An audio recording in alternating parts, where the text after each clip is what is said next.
हमारी टेरिटरी से उनको हटाएं। जो टेरिटरी उन्होंने भारत की टेरिटरी थी उस पर कब्जा करके बैठे हैं, वरना इन तमाम सिपाहियों की जान जो गई है वो रायगा चले जाएगी। अगर इनकी जान को जो चली गई है रायगा नहीं जाने देना चाहिए। इनकी जान की अगर अहमियत है तो हम वजीर आजम प्राइम मिनिस्टर से, मोदी से इस बात का मुतालबा करते हैं कि आप चीन को हटाइए हमारी ज़मीन से, आप अकाउंटेबिलिटी फिक्स करिए।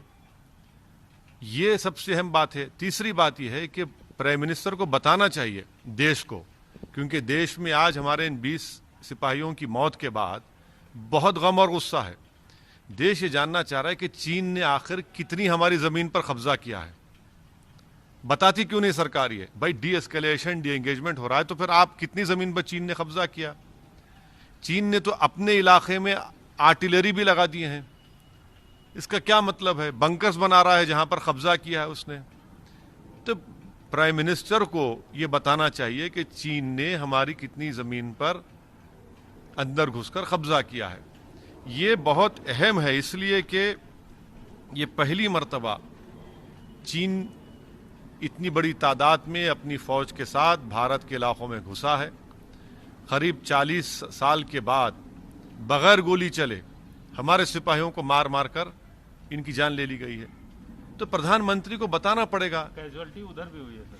अब भाई अगर उधर हुई है तो फिर आप बता दीजिए ना। अगर कैजुअलिटी हुई, कैजुअलिटी का होने का मतलब ये तो नहीं है कि हमारी ज़मीन से छोड़ कर चले गए। हमारी ज़मीन पर आज भी वो लोग कब्जा करके बैठे हैं। 4.5 किलोमीटर अंदर भारत की टेरिटरी में चीन की फौज बैठी हुई है। गालवान में जो भारत का इलाका है, हद तो ये हो गई कि कैसे ये सरकार इस बात पर राजी हुई कि जब 2 आर्मी के कमांडर्स की मीटिंग हुई तो भारत की टेरिटरी पर चीन कैंप लगाता है और वहां जाकर हम बात करते हैं। तो ये तो बहुत ही सदमे की बात है, तकलीफदेह बात है। इसलिए उम्मीद करते हैं कि प्राइम मिनिस्टर इन तमाम चीज़ों का